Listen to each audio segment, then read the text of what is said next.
Hello and welcome to round 2 of the Parenting Roundabout podcast. I'm Terri Morrow and I'm here with Catherine Haleko. Say hi, Catherine. Hi, Terri. Usually on this podcast we talk about parenting issues, but once a week, Catherine and I like to get together to discuss TV, movies, books, and other entertainment topics because it's nice to talk about something other than parenting for a change. This week, we watched another episode of The West Wing Season 5, the one I've been waiting for, annoyingly, for quite some time. Yay! And our challenge round was all about the melancholy parenting stories. But first, we caught up with another episode of So You Think You Can Dance.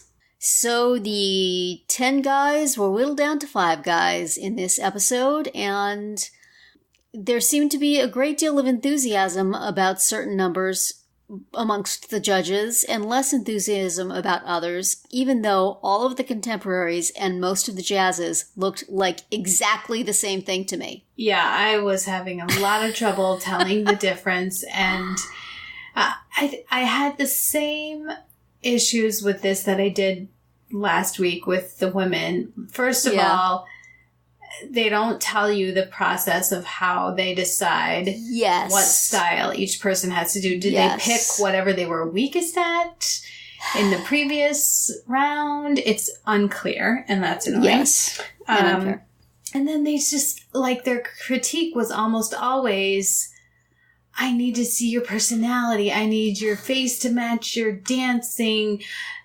Like, all that kind of very, very, very subjective, wishy-washy stuff. And it was just very hard for me to tell the difference between when somebody was doing it the way they wanted them to and when somebody wasn't. Yes, I totally agree. And I was amused. It seemed like seeing another side of him was the theme of the night. It's like he couldn't just go out there and dance. We have to see another side of him. I want them to see another side of me. Right. They'll see another side of you when you do this. Right.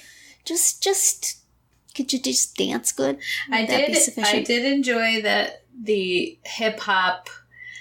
That was the very last one where Vanessa was like, you know, just bouncing and yelping the whole time. I was like, be quiet. But I did enjoy that dance. It was a lot of fun. That was fun, but it looked, I mean, I'm sure there are steps and a skill to it. It did not, I mean, there was not as much writhing and kicking and rolling around on the floor as there was on the other contemporary dances, so it seemed a little easier, I guess. I don't know. Cute. It looked hard to me. Did it? Yeah. I don't know. All that, like, fast hip-hop, like, sharp movement. That's true. That's true. That was cute. Looked challenging to a person like me. Yeah. I think somebody should have had to tap dance, but it's okay. I know, right? But the tap dancer made it in. He did make it in. Didn't much. It really didn't.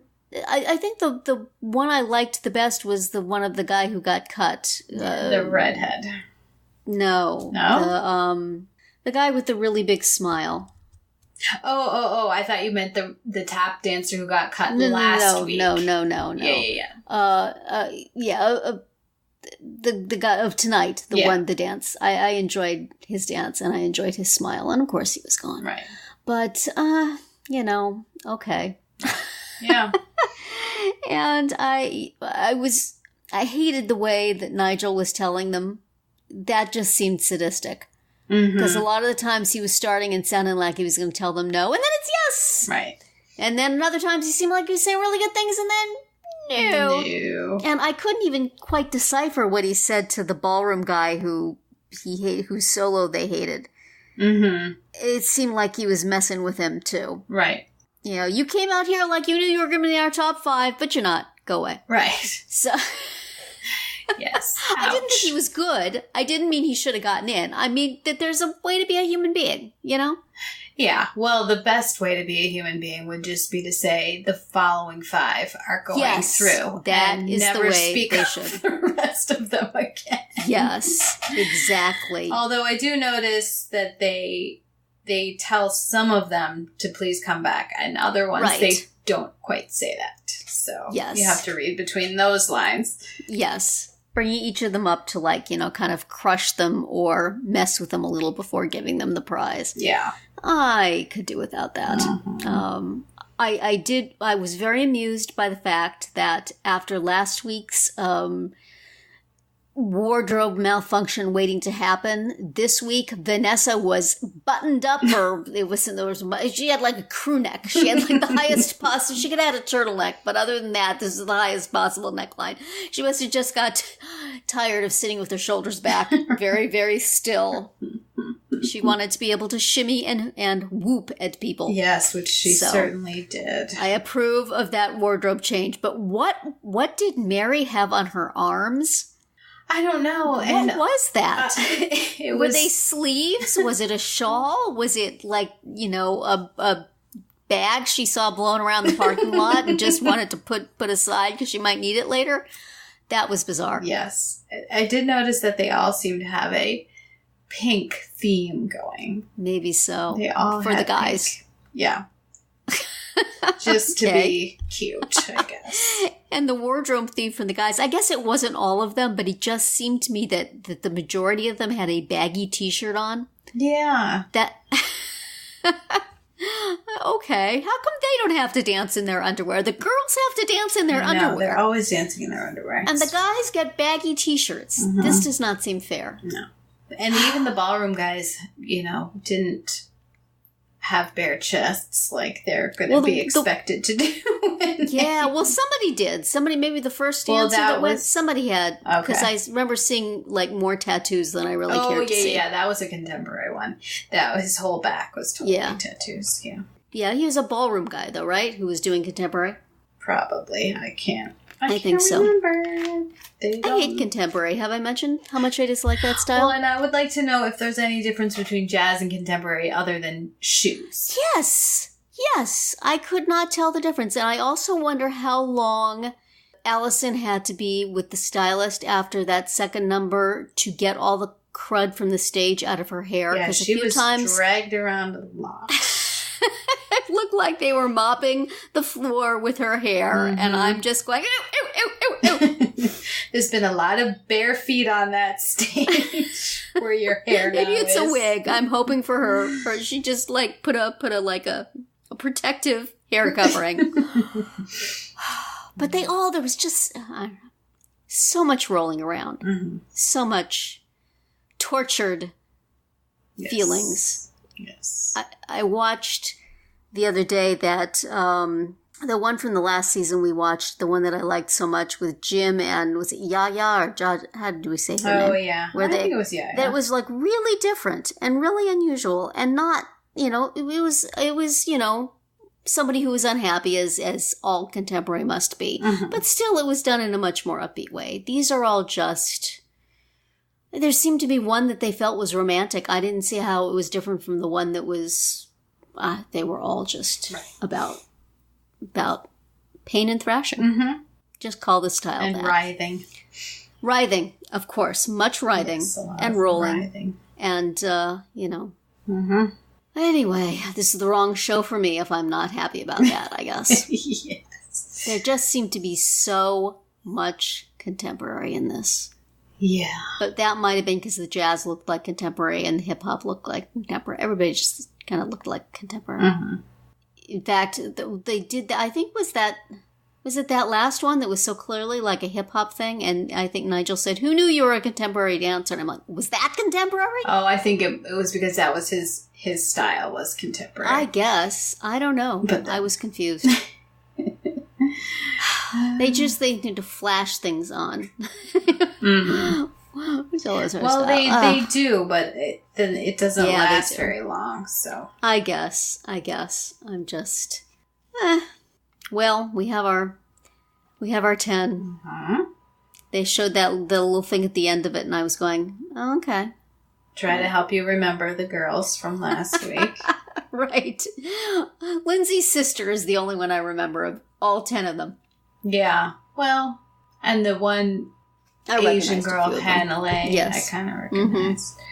Yeah. But yeah, you're right. What did you think of the what was his name? Slow something. The guy with the curly hair and the baggy t-shirt. Is, I guess, a hip-hop dancer. The last one to go. The last one to get in.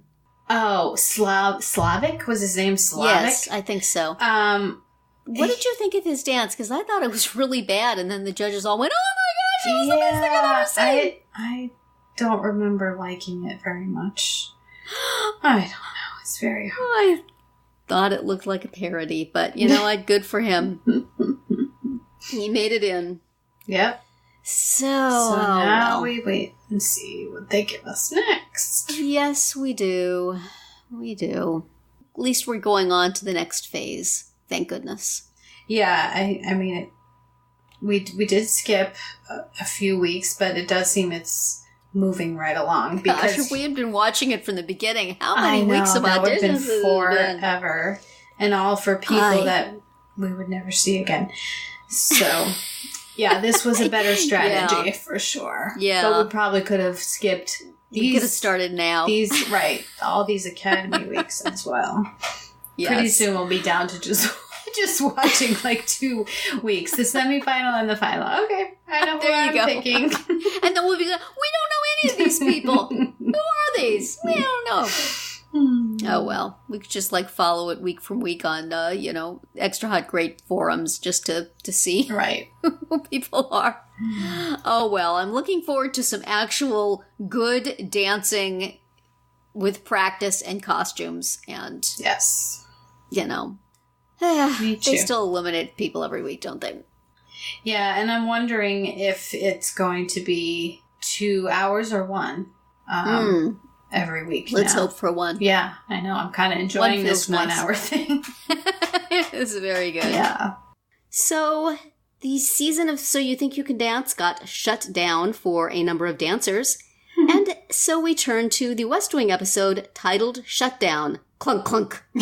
I feel like we need that. Every time Bartlet said shut it down, it sounded like somebody went down into the government boiler room and threw a lever, and the entire workings of the government came to a stop. So I was interested in listening to the West Wing Weekly podcast for this episode. Rishi was sort of like me, just enjoying the heck out of the return of the mojo for the Bartlet White House. And Josh Molina was picking nits. Yeah. So are we going to be the same way? Am I going to be going, yay, that was so much fun? And you're going to be going, well, that was kind of stupid. No, What did you think of Shutdown, Catherine? I enjoyed it. I was the Rishi role and the Terri. Excellent. In this situation. I was a little worried listening to that. Because, yeah, okay, but they called Abby, and she comes in like they said, she comes in like Batman to save the day. And then Josh has one great idea after the other, and Bartlet has a smile on his face as he walks. Oh, it's just wonderful. Yes. Just loved it. Just after so much of being beaten down, they finally, unrealistic as it may be, come back like the superheroes. Exactly. It was quite fun to see that happen, and yes. And now that you've got that image in my head of Bartlet just throwing the big lever that says "shut down," not happening. Shut it down. Yes, so that's delightful. I just love that bit where these are the 2 scenes I watched on YouTube over and over. Whenever we watched one of the really depressing episodes that ran up to this, was, Leo saying, desperate times come call for desperate measures. I made a call, and Will is going, who did you call? And CJ's going, really? And then you see Abby walking in, and then she's up in the residence with Jed, and he's making a peanut butter sandwich. I just love all of that. And then the later part where, Josh suggests that they go to the hill, and then Bartlett gets out of the car and talks to the tourists, and then they decide to walk, and then happily keeps them waiting, and then they leave. It's just wonderful. There was a lot leading up to that, a lot more beat down stuff leading up to that. But once you hit that, where's Josh? And then he comes back. He's ready. He gets the call. And, oh, gosh. And Leo says to him, the president wants you in the war room. Like, not me. I don't want you there. But the president wants you. Oh, still some bridges to mend there. The guy's in a hole, Leo. Come on. You made promises. Excellent. Yes. So much fun to see everyone coming back. And Donna's at the Kinko's in the bar trying to do her job. Saving Social Security. Yes. Oh, yes. I feel so bad for her, as they were mentioning on the podcast, when she realizes that she is not essential. Like, they were talking about me. Do you remember years ago on Twitter, Glen Weldon did a whole series, Come the Government Shutdown. And it's just filled with these hilarious one-liners of, just ridiculous, like, dark, noir things that will happen when the government gets shut down. It's very funny. We will link to it because it's quite amusing. Yes, I don't remember if I saw that. Yeah, it's very... I have followed many of his amusing things, but not that one. It's a whole thing. So... Yeah, and I love CJ giving the briefings outside, and then when she later on, when she realizes that it's not just Bartlet being out of it, he's actually leading. I'm not sure he was at the beginning of it, but he was by the end. So, it is true that it's sort of odd that he didn't communicate and he didn't have a plan, but I just sort of wrote all it off as they're all still shaky. It's been a really terrible time for everybody. They're not on their game. He just knows that it's wrong, but he's not quite sure what to do, and they don't have Josh, and it's, so if everybody was behaving uncharacteristically and not as smart as they should have been in seizing the narrative, they're just, they're all a little shaky, but not by the end. Nope. They're back. They're back. They are back, and it is a beautiful thing. Yes. So fun. So fun to see that come out together. Yeah. And it was good to have on the podcast, they had an economic advisor who'd lived through a couple of shutdowns from inside the White House. Yeah. So that's helpful. But he didn't tell us about the special lever in the boiler room. You had to figure that out for yourself. But he did interestingly say that, I believe it was President Clinton who said something that they kind of lifted almost entirely. About I'm not giving you 5%, I'm not giving you 2%. It was about his ratings. He said, I don't care. Because Bartlet said, I don't care if my ratings go down to single digits. And apparently that was something Clinton said. So, interesting. Yeah, that was good. And the whole, a moral of the beginning of season 5 here is if somebody writes an article about how powerful you are going down. That is the kiss of death. Right. Because Halfley made the cover. Journalist wants to take care of you. They put you on the cover of something. Josh had that thing saying how big a deal he was, and he was dashed. Right. And the same thing happened to Halfley. The cover of the magazine was doom because it makes you just push it a little too hard. If he had just gone out and greeted the president when the president was there, like the disapproving looking bald guy who I assume is the Senate Majority Leader wanted him to do, but no, he kept pushing it. And then suddenly he was on the other side. And that scene when they come out of their offices and they're ready to have a discussion, and the hallway is just echoingly empty. It's a beautiful thing. Yes. It's like, oops. Yeah, the whole meeting before that's one thing they didn't have in the YouTube video is the meeting with all the Republicans, and everybody is kind of looking Halfley like, yeah, getting a little too big for your britches there, man. This better work out for you, or else we're all coming for you. So. Everybody was like, well, okay, we'll give him this, but, once it doesn't work, then he really pretty much has to give in. He's lost he bit big on the poker hand. Lost his shirt. Yeah. So that was very satisfying. Yeah, I didn't agree with Joshua Molina on this one. Yeah, that's good. I was wondering because it's been... Every now and then there's one that I really love and one or the other of them just doesn't care for, and then I feel defensive. And then sometimes there's ones that they think are great that I'm meh. So I suppose the Sorkin version of this would have been more stirring in some way. And it would have been fun to know that Bartlet had a plan from the start, like with the misspeaking on the hot mic moment that they talked about in the incident on that episode. That was kind of fun knowing that Bartlet had planned that all along. And you definitely don't get that sense here. You just get the sense that he just got pushed too far, but he really didn't know what to do next other than just to say no. Yeah. And that he needed Josh to come back. Go watch some basketball until it was time for Josh to come in. Yeah.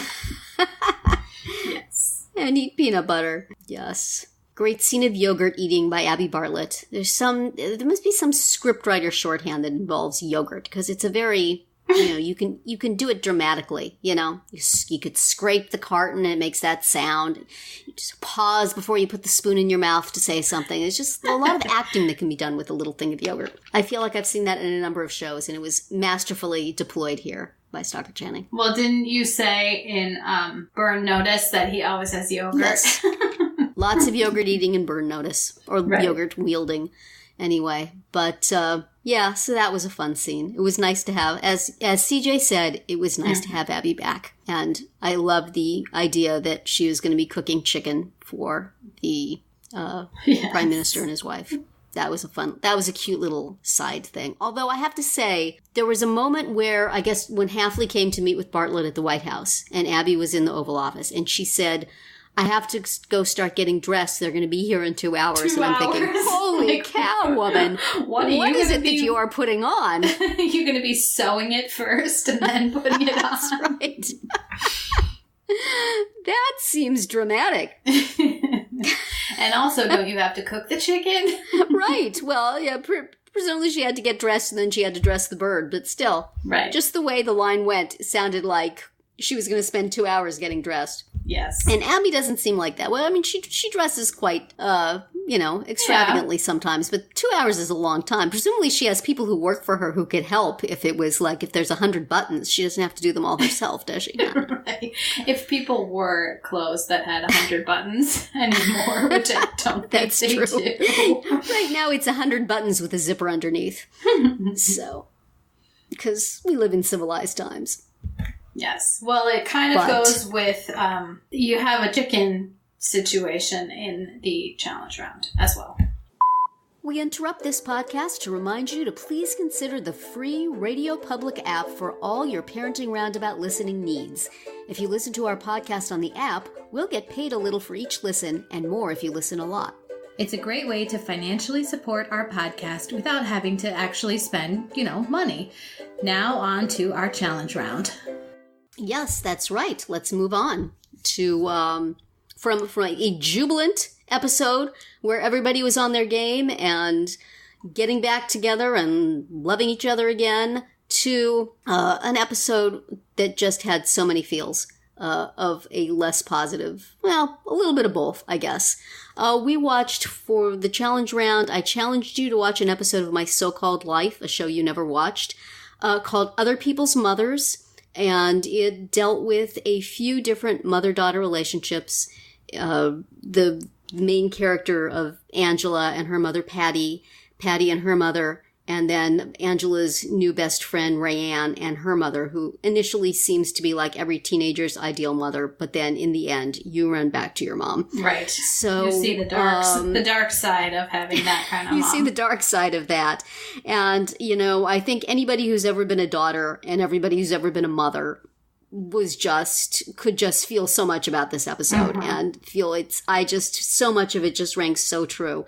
And I, especially because I'm in that part of my life where you feel for Patty, I just wanted to give that poor woman a hug because she is getting it from both ends. Yes. She's just, her mother was so passive aggressive and awful. And then her daughter was just making her feel like she was that way to her daughter. And her husband was pretty useless. Not a lot of sympathy.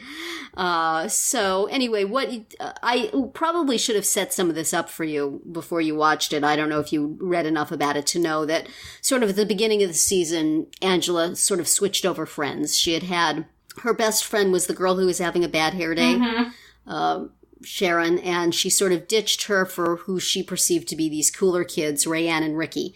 And they sort of became her best friends. And she developed the crush on Jordan Catalana, who we did not see in this episode at all. So it's sort of, then she dyed her hair red. And so there's sort of been this transition, and her mother is sort of disapproving of this and not quite understanding what's going on. But she's trying to be a different person. And so this is sort of, I don't remember what in the sequence of things this episode comes in, but you can see that clearly her mother is still not comfortable with these new friends. And Angela is still completely besotted with this possible life that she could have. and this different sort of person she could be. So I think you could pretty much pick that up from this episode. But that's the backstory going in. So what did you think about this episode? Well, I'm not knowing very little going into it. Of course, I was able to pretty much follow. I was able to follow, and I was able to, get my heartstrings and tear ducts tugged immediately. Yes. And especially during the party scene, I was just so anxious, something bad is going to happen. I just know it. So that was hard. Yeah. But overall, it's so beautifully done with the really good perspectives of all the mothers and all the daughters. And, you really get to see the dark side of Rayanne's mom, seeming to be like this. I mean, you can tell from the beginning that she's super flaky and everything, but then later when she comes in during the party and breaks it up, and she's just so volatile and mean, and showing no concern for her daughter who's about to pass out, it's very disturbing. But even before that, there's that scene where Rayanne says she wants to send the money back. She doesn't want the money for her dad, and the mom just completely ignores it. Yeah. And that's the time where you sit down with your kid and say, let's talk about how you're feeling about your father right now. Yeah. But she was just, whether she even heard her or just decided she wasn't going to deal with it, or of course you take money if somebody gives it to you. So that's sort of the first hint that she's not really as cool as she seems. Yes, exactly. Yeah.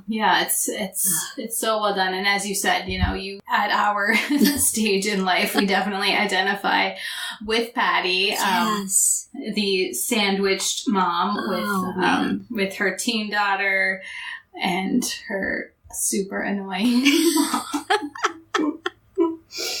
Oh, boy. I did like that line, my life is edited. Yes, by Angela's little sister. Yeah. So edited. Yes, that's and even that's, just right from the beginning, that scene where she walks in and she sees her daughter with these two somewhat undesirable friends, and one of them has a beer, and it's she has to say something because she's that mom, but at the same time she knows how uncool her daughter thinks she is. She knows how important it is to her. It's what do you say? Yes. Whatever you say, she's going to roll those eyes at you. And you're going to look like a person you don't want to be. Oh, it's just so... A person who has an organized vegetable drawer. The worst. You don't want to be that person, and yet you can't just say, go on up with the beer, that's fine. Enjoy that Miller Genuine Draft upstairs. You want to be the one who they call when things fall apart. That moment where she says, I know what to do, and she runs and she calls her mom and says, Mommy, I need you, and she comes, and it's that's, you have to put up with a lot of other crud to get that. As long as your kid knows they can still call you and you can come and you can kind of save the day. Right. And that's, the difference between them, as they were saying on the podcast we listened to, which say we listened to the Extra Hot Great episode in which this was inducted in their canon.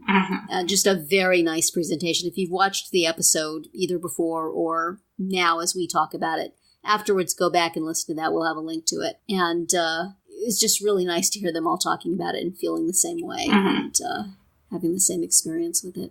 Yeah. And listening to little clips again. That's such a good show. So short. And there's a whole section of the show that isn't in this at all. I didn't realize that, but this, her former best friend, that's a little fraught. And then there's this boy who has a crush on her, Brian Krakow. That's a little difficult. And then Jordan Catalano is a whole huge thing of it because she has a crush on this guy who she sees as just the coolest thing in the world. And through parent eyes, we can see he's a loser. He's not for you, honey. But, young Claire Danes, man, this was the first thing, I don't think it was the first thing she did, but it was the first thing that made her name. And she's just such a good performance and such a, indelible character that she creates just with eye rolls and tosses of the head and sort of, Yes. looks. For sure. And that hair. And those clothes. Oh my goodness. As they pointed out in the extra hot grade, the like floor-length flannel like bathrobe type item that Rayanne is wearing to school. Yes. When she's completely hammered at school. Right. Ouch. Yeah. You know, bad news in a way that's very romantic to girls with very stable home lives. Mm-hmm. Exactly. Yeah, you don't want the other person who has, has it all together. You want that person who just seems to be wild and disconnected and anything can happen. So much more exciting. Yes. Your boring life. Your so-called life. Your so-called life. Edited. Yes. As her little sister says. Yeah. I hadn't remembered just how awful Patty's mother was. Oh, man. And apparently this is the first appearance of her. I think so. I don't remember how much she's in it. And that whole thing of like finding out that your daughter has told this woman that you don't know and don't really like very much that you're adopted and having problems with it. Right. So it's the violation of trust on so many levels. Yeah. Ouch. Oh my gosh. And yet you still have to smile because that's who you are. Mm-hmm. And the person who pretends to be happy. Right. And Angela says, like in a voiceover, my mom spends so much time, or she works so hard to look happy that if she didn't do that, she might be happier or something like that. Right. Which is just really a profound insight. Very perceptive there, Angela. Good job, Angela. It does not excuse you for the many, many bad decisions you made in this episode, but still, we know you're going to be okay. Yes. Wow. She comes home and just starts working the room like nothing happened.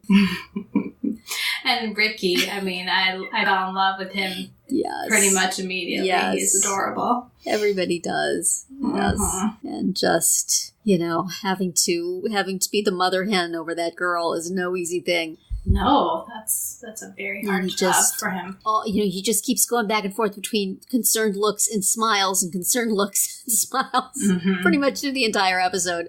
Right. That actor must have had to lie down afterwards. It's just so sweet. Yeah. So, well, did you wind up watching this on abc.com for free or did you? Yes. It's just such a jolt. Out to get the current day commercials. Loud commercials, current day. I think the intro to it is so evocative. The credits, the music and the pictures and everything, and then it went straight from that to a commercial instead of the start of the show. Mm-hmm. So it's and then just bouncing out. I really wanted to stay in it. I was almost thinking I wished I had spent the 99 cents to get the actual, but still, even with that.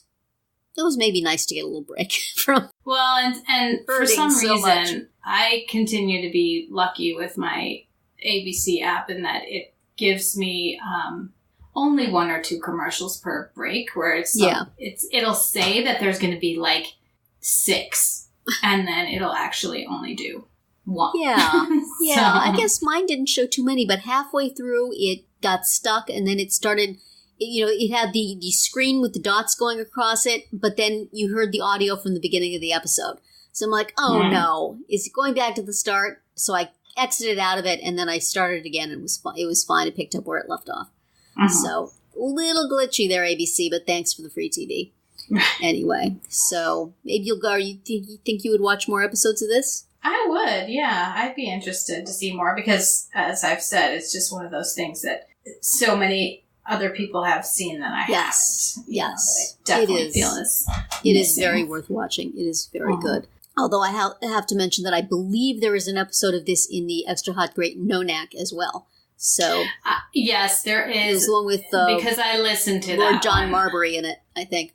Yeah, that's called like The Substitute or something. That was pretty awful. I remember that episode, and it belongs in the No-Knack. That was, although maybe I'm mixing it up with an episode of Once and Again that was pretty much the same plot. Any teen girl show is going to have that plot with the super cool English teacher who then turns out to be creepy. Yeah. But anyway, this was fun to revisit. I might watch some more of them too, actually. Yeah, I might do that myself. Yeah, old times. So what do we have to watch for next week? What is your challenge for me? So instead of doing a traditional challenge round for a little while, we are going to try out a brand new show that's going to premiere actually today on, if you're listening to this on the day it drops, July 31st. It's called Making It, and it stars our beloved Amy Poehler and Nick Offerman. I'm looking forward to this so much. Yeah, it's a crafting show. So it's a competition. It'll be 6 episodes, and per each episode they'll have 2 different crafts they have to make, and all the promotional material says that it's a friendly competition. Yes. So we'll hope so. So we will be trying that out. If we like it, we will continue to put it in the challenge round slot for the duration of its run. And if we don't, we will be very sad, and we will just come on here and frown. And tell you how sad we are. The complication for you listeners is that since it airs on Tuesday and our podcast drops on Tuesday, we're going to be talking about the one from the week before to get y'all excited for the one that night. Yeah, exactly. Let's think of it that way, shall we? All right. We should. So for next week then, watch with us the debut of Making It, which is on tonight as you listen to, or as this podcast drops. And also on NBC. On NBC, yes. What time? 10 o'clock? 10 o'clock. 10 o'clock, Eastern. July 30th, NBC. If you're listening to this not on the very day it dropped, you already missed it, but you can listen to us talk about it anyway. And I bet you can find many clips on NBC. And possibly the entire episode. Yes. So also we will watch another episode of So You Think You Can Dance, which thoughtfully airs on Monday so it can make our podcast. And also the West Wing episode Abu El Banat. And that is going to be it for our round 2 today. Please subscribe to our Parenting Roundabout podcast so you won't miss any of our episodes, including our daily speed rounds and weekly group chats. As always, you can find recaps, links, and an opportunity to comment on our website at parentingroundabout.com. Goodbye, Catherine. Bye, Terri. Goodbye, everybody.